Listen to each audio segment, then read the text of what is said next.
Bom dia, boa tarde ou boa noite. A aula teórica já foi, né? Então, essa é a segunda aula do módulo 8, que é a aula prática. É, Vou mostrar para vocês agora, usando um sistema operacional que realmente é usado por uma pessoa, certo? Na verdade, é o meu sistema operacional aqui, que eu uso para programar. Então, eu estou ansioso para poder mostrar os comandos para vocês. Talvez eu cometa algum outro errinho, porque mostrar a prática nunca é uma coisa fácil de se fazer, então desde já peço desculpa, mas tô ansioso para mostrar para vocês, né? A gente vai começar o vídeo já, eu não vou ficar enrolando muito porque a aula prática, a intenção é ser prática, então tem que ser rápido. Então já deixa o like aí, se inscreve, e aí roda a vinheta.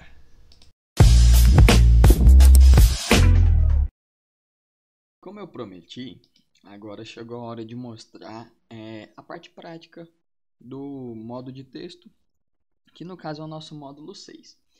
O que vocês estão vendo aqui é o meu Bash, certo? Eu estou já com o Bash aberto. Ele está aqui esperando algum comando. E quando ele está esperando algum comando, vocês vão perceber que ele fica com esse quadradinho verde aqui, ó, piscando. Quer dizer, pelo menos para mim ele está piscando. Não sei se o vídeo está pegando, mas ele pisca. Antes de começar, eu gostaria de mostrar, para poder manter o padrão da última aula, é que eu disse para vocês que aqui, nesse nome aqui, ele mostra o nome de usuário. Então, no caso aqui, eu coloquei o meu nome de usuário desse computador aqui, arroba o nome da máquina. Então, o nome da minha máquina é essa aqui, certo? Eu não quis fazer uma máquina virtual para poder mostrar para vocês o modo de texto, porque geralmente é o que a maior parte dos cursos fazem. E eu gostaria de mostrar para vocês que esses comandos aqui, eles têm aplicação numa máquina que realmente é usada. Então, eu estou usando aqui o Ubuntu, certo? Esse Ubuntu aqui, o uso dele é específico para programação. E aí, para poder começar, eu gostaria de lembrar vocês que todos os comandos têm essa sintaxe aqui, ó. Comando, opção e os argumentos. Tá, eu escrevi uma coisa aqui que não existe no Ubuntu. Ele não vai reconhecer isso aqui se eu apertar Enter. Que se eu apertar aqui, ele vai dizer para mim, vai me dar algum erro. Quer ver? Aguarde um pouquinho que ele já vai devolver algum erro. Tá vendo? Command not found, certo? Então, quando eu tiver aqui, se você escrever alguma coisa e ver que está errado, não quer dar o comando porque sabe que vai dar um erro e não consegue corrigir, é só você apertar Ctrl C, que no caso o que você estava escrevendo vai ser cancelado, né? Ctrl C é de cancel.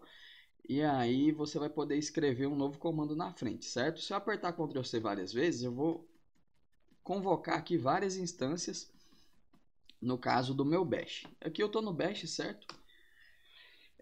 Então, para poder começar, eu queria ter falado isso só para poder dar uma explicadinha sobre o que é o comando Ctrl C. Ok, vamos focar no que a gente está fazendo aqui. Como eu disse para vocês, aqui tem o nome do meu usuário, aqui tem o nome da minha máquina e aqui, esse azulzinho aqui, ó, é o diretório que eu estou atualmente. Então, eu só cliquei no ícone do terminal, certo? Eu não fiz mais nada. Primeira coisa que a gente tem que descobrir é o diretório que a gente está. Então, da aula teórica, vocês lembram do comando pwd, que é Print Working Directory. Ele vai imprimir o caminho todo do diretório que eu tô, tá? Então vamos dar aqui um pwd. No pwd, ele disse aqui que eu tô na pastas home/jotaro, certo? Então nesse pwd aqui eu consegui ver o caminho do meu diretório. Vamos aprender um pouco da navegabilidade? Ó, se vocês se lembram bem da aula anterior, se eu digitar cd ponto ponto, eu vou voltar para o diretório pai. Então eu estou aqui em home/jotaro, então eu vou voltar para o diretório pai. Aqui agora eu estou em /home, se eu der um pwd, vai dizer /home, certo? Então, se eu der um cd jotaro, eu vou entrar na pasta de novo, eu dou um pwd, eu voltei para a pasta que eu estava antes. Então, se eu dou um cd ponto ponto, eu vou para a pasta anterior. Se eu dou um cd jotaro, eu vou para a pasta que eu estou agora, certo? Tá, mas e daí? O que mais que tem? Certo? Eu vou dar aqui um ls em Jotaro. Não, na verdade eu vou dar um cd ponto ponto. Eu vou dar um ls. A gente vê que a gente tem 3 pastas. Tem a pasta Jotaro, MPI e trabalho, certo? Então eu vou voltar aqui para Jotaro. E se vocês se lembram bem, se eu der um cd ponto ponto, eu volto para a pasta pai. Se eu der um barra, eu posso ir para qualquer pasta que é filha de pai. Então a pasta pai é home. Quando eu dei um ls, eu vi que tem 3 pastas, então eu vou entrar aqui na pasta MPI, então eu dou um cd ponto ponto barra MPI. E agora eu tive a permissão negada, porque MPI é a pasta de um usuário, certo? Então aqui a gente já viu questão de permissões. Se eu der um cd ponto ponto barra trabalhos, será que eu vou conseguir? Permissão negada de novo. Então, o que eu faço quando eu estou aqui? Olha, é o seguinte, eu estou num usuário que é root, certo? Então, eu vou mostrar para vocês esse comandinho aqui, ó, clear. O comando clear, ele limpa tudo. Eu vou dar um pwd de novo. Vou dar um ls ponto ponto barra, que ele vai listar o que está na pasta pai do meu diretório. Então, eu estou aqui em Jotaro, a pasta pai é home, eu quero listar o que tem na pasta pai. Eu tenho essas 3 pastas aqui. E na aula anterior eu falei que se eu desse o comando sudo e um comando na frente, no caso o meu bash ia fazer o que eu pedisse. Então se eu der um sudo cd ponto ponto barra mpi, ele vai só me pedir a senha, se eu não estiver enganado. Sim, ele me pede a senha. Se eu colocar a senha, o meu usuário ele é administrador da máquina, então eu posso fazer o que eu bem entender. E aí ele não encontrou o cd, certo? Então, o que acontece? É até interessante que desse erro aqui, ele deu que o comando não foi encontrado no sudo. Por quê? Porque ele é um comando do shell. Então, eu não posso rodar ele diretamente, certo? Então, isso aqui a gente pode esquecer. Tá, então vamos dar um clear. E aí vamos dar um pwd de novo. A gente está aprendendo a navegar entre os diretórios.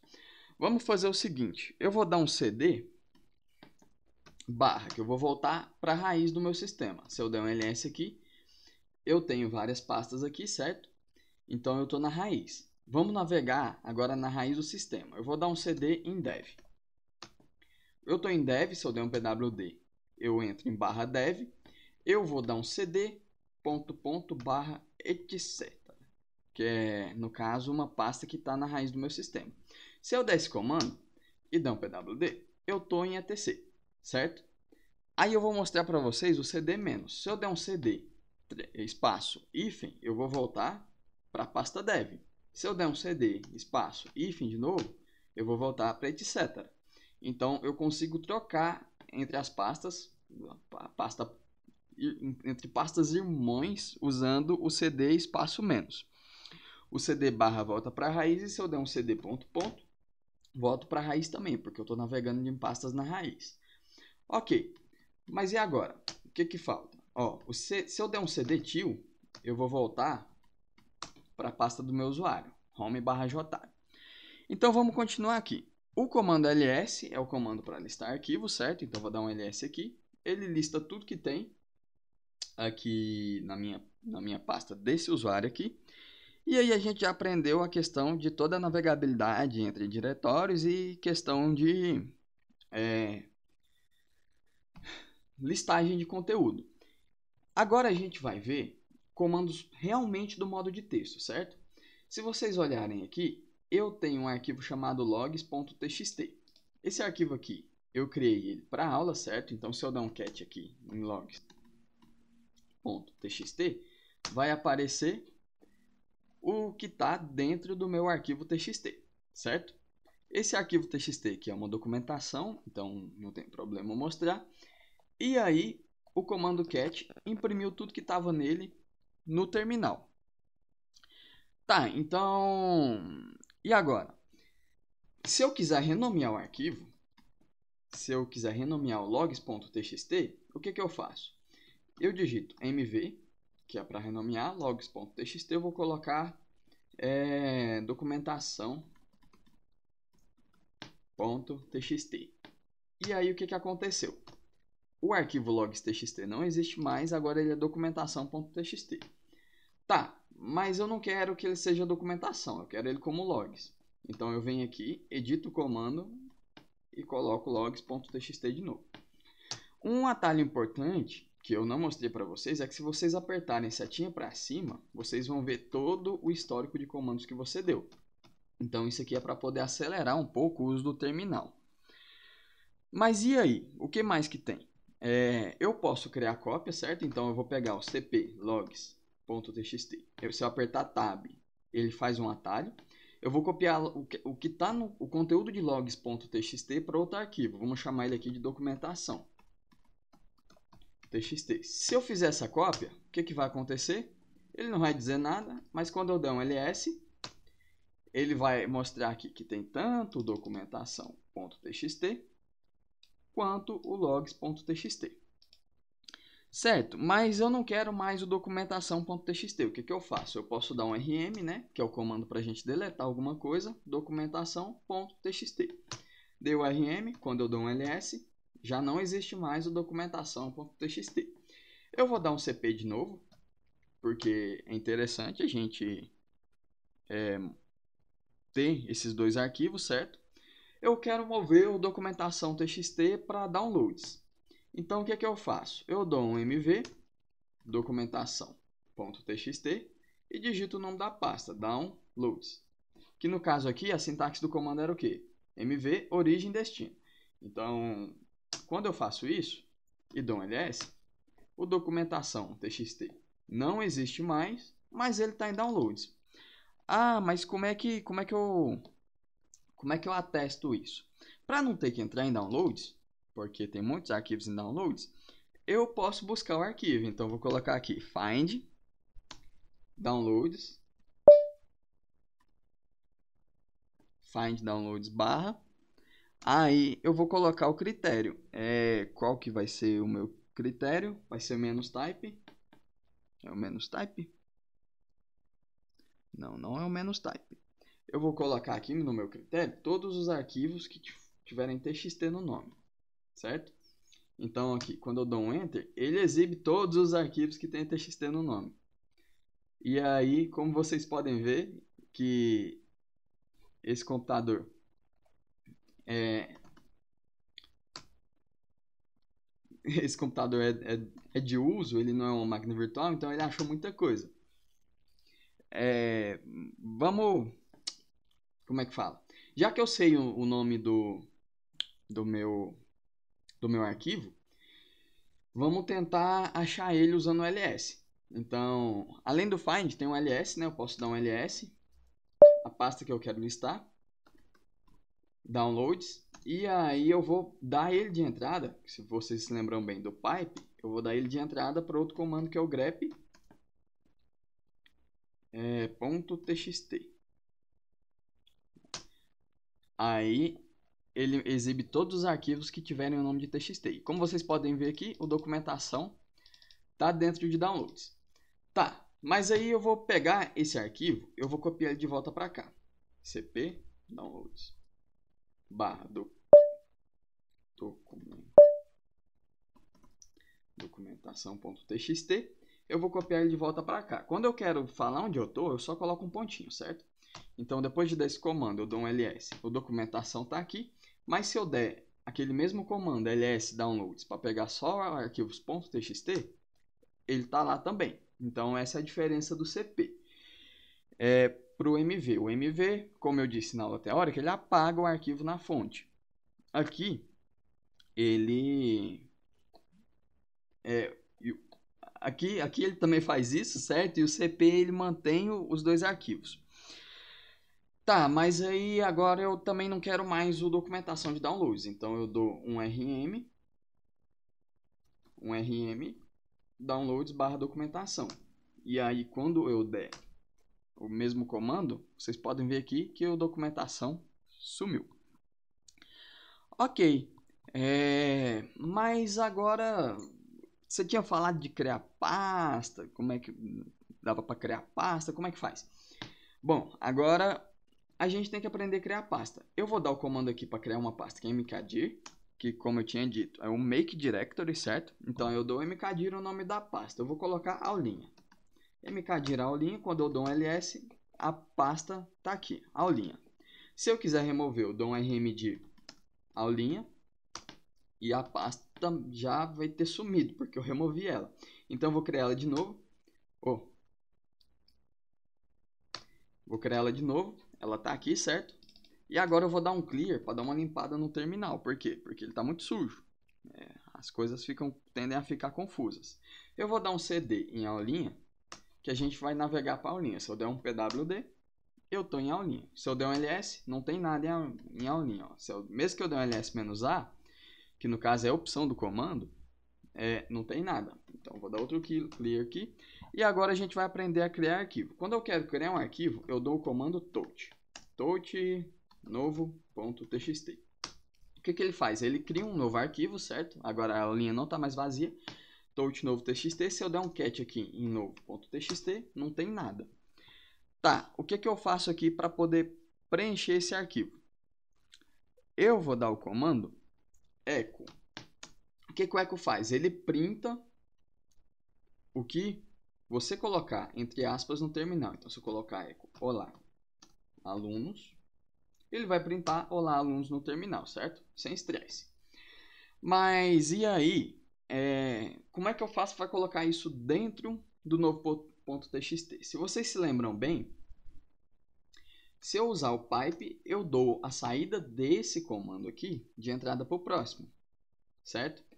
E se eu usar o maior que, eu dou a saída desse comando aqui de entrada de arquivo para o próximo comando. Então, se eu der um echo olá alunos e digitar aqui novo.txt, o que eu vou estar fazendo? Eu vou estar colocando olá alunos dentro de novo.txt. Então, se eu der um cat novo.txt, está escrito olá alunos. Tá, mas aí eu quero fazer uma quebra de linha. Eu posso usar o caractere /n, certo? Que é um caractere de escape. Olá alunos, tudo bem? Que aí eu vou estar fazendo a quebra de linha. Quando eu digito aqui só um, eu reescrevo o arquivo todo. Então, com um maior que digitado, eu reescrevi o arquivo todo. Como é que eu confirmo isso? Eu dou um cat novo.txt. O arquivo está todo reescrito, certo? No entanto, se eu pegar isso aqui,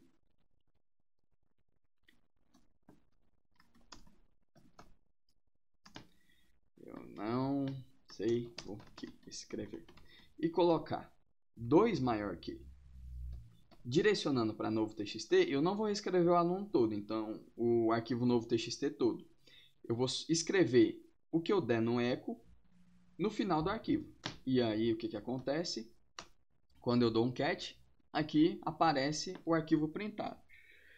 Eu tinha falado que se eu desse um echo com caractere de escape, o terminal ia reconhecer e ia printar com caractere de escape. No entanto, eu tenho que colocar aqui, se vocês se lembram bem, a opção "-e". Aí ele reconhece o escape.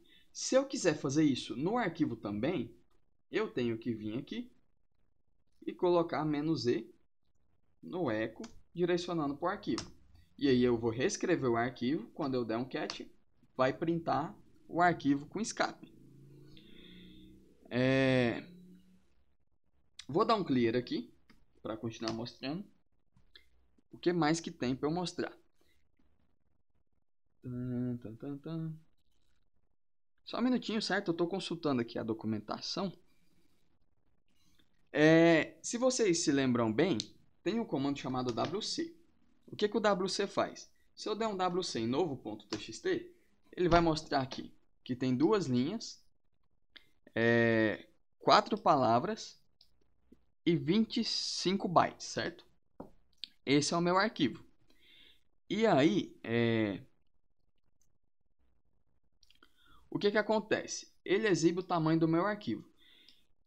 Eu posso manipular esse arquivo com os comandos que eu mostrei para vocês. No entanto, eu vou deixar isso para uma aula que seja mais... que tenha um foco mais complexo, certo?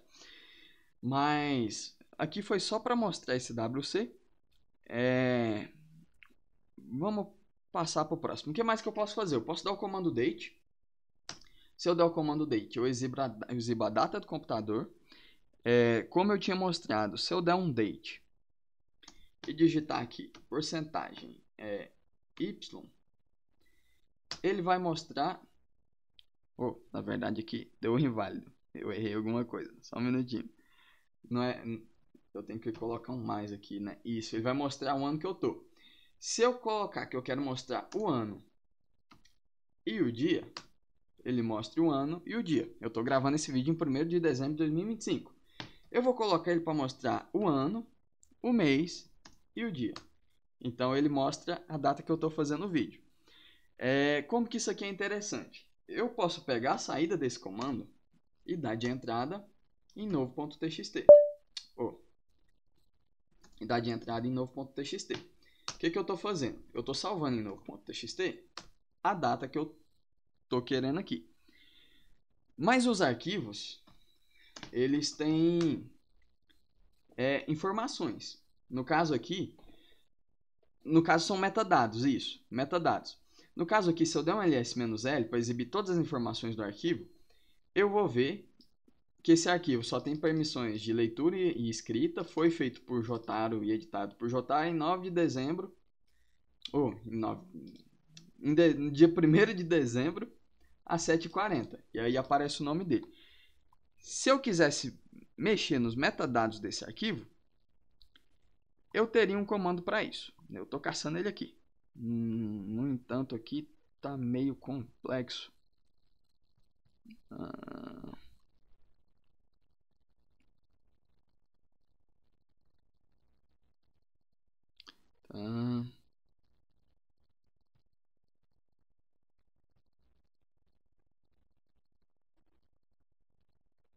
Tá, eu não achei o comando. Vergonha. Não, mas tá certo. Vamos continuar. Com isso, a gente viu que tem todo o modo de texto dentro do Ubuntu. Que no caso, na verdade, é dentro de qualquer Linux, em qualquer bash que você for fazer, você vai ver que esse modo de texto existe, certo? O que falta? Falta a gente ver os comandos de usuário. Se eu der um switch user, que é um SU, eu posso digitar um nome de outro usuário que vocês tinham visto, que é o MPI. Eu vou trocar para esse usuário. Tá, o MPI foi apagado, deixa eu ver se eu consigo trocar para trabalhos. É isso, se eu trocar para trabalhos vai dar certo. Aqui o MPI não vai dar certo porque a pasta existe, mas o usuário foi apagado. Eu tenho que digitar a senha do usuário e aí eu vou estar conseguindo trocar para trabalho. Só porque se vocês verem, como eu dei só o SU, eu ainda estou no meu diretório de arquivos usando a conta trabalho. Então, se eu der aqui só um SU, se eu der um who am I, eu sou trabalhos. Esse comando aqui, o who am I, ele é uma pergunta, né? Quem eu sou. Então, com esse comando eu consigo ver o usuário que eu estou trabalhando. Eu estou trabalhando aqui com o usuário trabalhos, mas se eu der um SU de novo e digitar o nome do usuário que eu estava, eu vou voltar para o meu usuário anterior. Tem que digitar a senha. Se eu der um who am I, na verdade nem ficou salvo no histórico de comandos, porque eu dei o comando com outro usuário. Se eu der um who am I, eu sou o Jotaro de novo.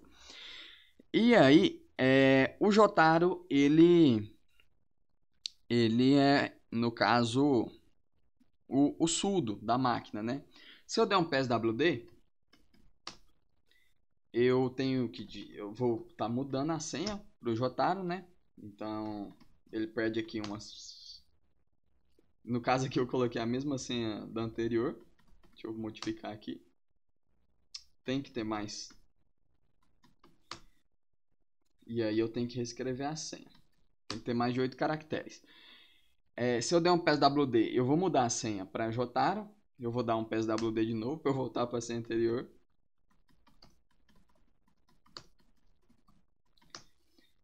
Mas se eu der um pswd com o nome do usuário que eu quero mudar a senha, eu não vou poder fazer isso. A não ser que eu dê o comando de sudo, que no caso me permite manipular qualquer coisa dentro da máquina. Então eu estou mudando a senha aqui do usuário de trabalhos. E aí eu tenho que digitar a nova senha, porque eu sou o gerenciador desse sistema. E aí eu consigo fazer a mudança da senha com sucesso, certo? No caso, isso aqui é o básico, certo? De gerenciamento de sistema. E agora, para poder finalizar, eu queria mostrar para vocês um script. E aí, o que eu faço para poder criar um script? Para criar um script, eu posso dar um touch, certo? E aí, esse script vai passar a existir aqui dentro do meu sistema. Eu vou colocar aqui nesse script, e se vocês não sabem o que é shell, ou o que é um .sh é um arquivo que vai ser executado pelo shell. Então, se eu colocar comandos nele, eu vou conseguir executar os comandos no terminal com sucesso. E aí, o que eu faço para poder preencher esse script? Se eu der um ponto barra script .sh, eu vou ter permissão negada. E aí, eu tenho que mudar a permissão do meu script para poder executar ele. Então, o que eu digito? chmod 755 script.sh. E aí eu consigo executar o script agora, sem permissão negada, certo? Então eu vou dar um clear. No entanto, o script está vazio, então não vai ter como eu executar nada nele. O que eu posso colocar nesse script? Eu posso colocar literalmente qualquer comando que eu possa dar no Linux, certo? Então eu vou dar um echo aqui, -e, né, para reconhecer as quebras de linha. E eu vou digitar aqui comandos básicos de Linux, certo? Então eu vou dar echo olá, echo olá, /n, vamos dar um ls, /n, vamos dar aqui também um clear. Não vai aparecer nada nisso aqui. Eu vou colocar isso aqui dentro de script.sh. E aí o que acontece? Quando eu executo esse script, ele limpa o meu terminal. Se eu fizer isso aqui e reescrever esse /clear aqui por nada e executar o script, ele vai executar os meus dois comandos. Primeiro ele vai dar o echo lá, depois ele vai dar um ls. O que mais que eu posso fazer? Eu posso colocar aqui opções dentro do meu script. Então se eu der um ls -l e executar o meu script, ele vai dar um ls -l. E aí eu consigo literalmente, eu consigo fazer várias aplicações usando scripts.sh. Esses scripts aqui, eles merecem uma aula só sobre eles. Porque a teoria de explicar o que é shell, como é que funciona, tem todo um processo para poder entender. Mas eu gostaria que vocês observassem que antes, tanto o novo TXT quanto o script.txt tinham o mesmo nível de permissão da máquina. Como eu coloquei chmod 755 script.sh, eu consegui ganhar essa opção aqui de execute, certo? Esse X aqui significa que o arquivo é executável e ele é executável em toda a máquina. O Linux faz isso, certo? Para poder proteger o usuário de possíveis vírus, de possíveis scripts maliciosos que possam cair dentro da máquina, porque isso aqui vai funcionar como se fosse uma firewall dentro do sistema, certo? Para poder terminar, por último, eu tenho que falar sobre o gerenciador de pacotes, certo? E se vocês se lembram bem, o gerenciador de pacotes só pode ser chamado com o comando sudo. Então, se eu der um sudo apt, que é o gerenciador de pacotes do meu Ubuntu, eu posso dar um comando aqui para o Ubuntu, e aí eu vou pedir para ele atualizar. Então, se eu der um sudo apt update, ele vai atualizar o meu Ubuntu. Como vocês podem ver aqui, ele está procurando repositórios. Me dá só um minutinho que ele já está terminando.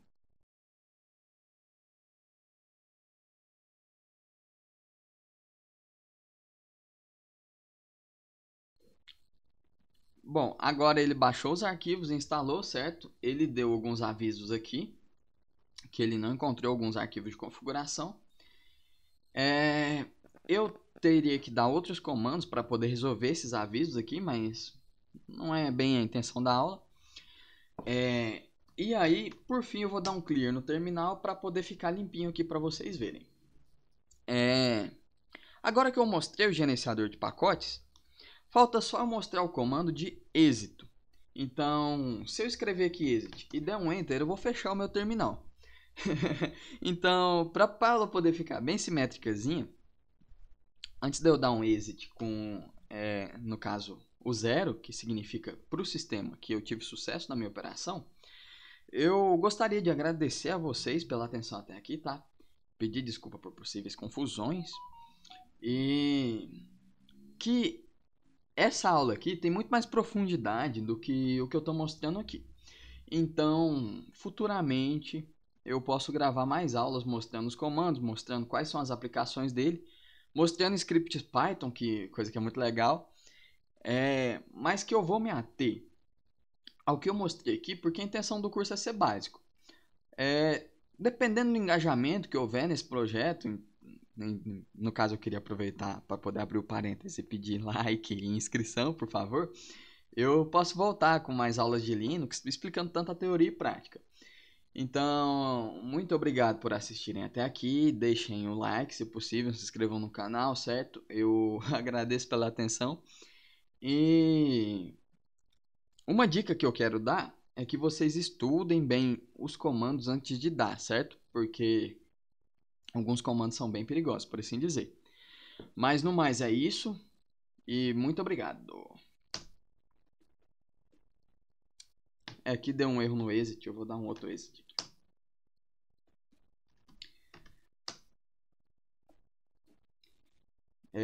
Só para deixar claro, ele deu esse erro porque eu tava com muitas instâncias abertas, certo? No caso, dá pra ver ali que ele mudou de Jotaro para trabalhos e depois voltou para Jotaro. E aí eu consegui fechar todas as instâncias do terminal. Obrigado por ter assistido até aqui, viu? Até a próxima.